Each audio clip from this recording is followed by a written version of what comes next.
बर पिया डलवावेला रंगवा तरह से जिया घरे आजा होली में डरे बर पिया डलवावेला रंगवा तरह से जिया कटी जाता दिन न कटे रतिया कटी जाता दिन न कटे रतिया काहे लइलो बियाही के तू डोलिया में त देवारा बलई कनादा के डाली रंग चोलिया हमें के डाली रंग चोलिया में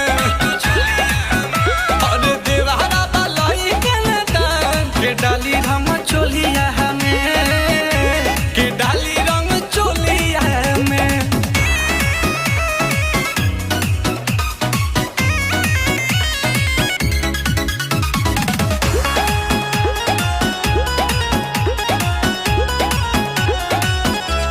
इंजन में हमारा कैसे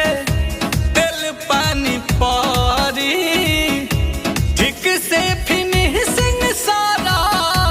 बीसिंग के करी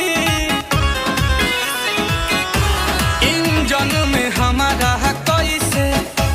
तेल पानी परी ठीक से फिनिशिंग सारा बीसिंग के करी बाटे न सबर बानी रहू रहू पर बाटे न सबर बानी रहू रहू पर बहे फगुनी बयार इहा टोलिया में और देवारा बलई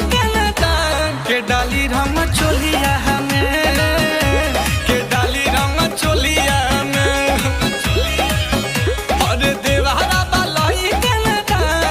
डाली रंग चोलिया में के डाली रंग चोलिया में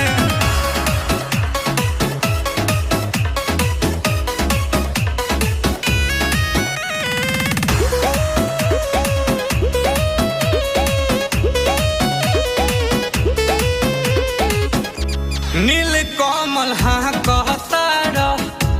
दूसरा के गाड़ी आ घर के सफारी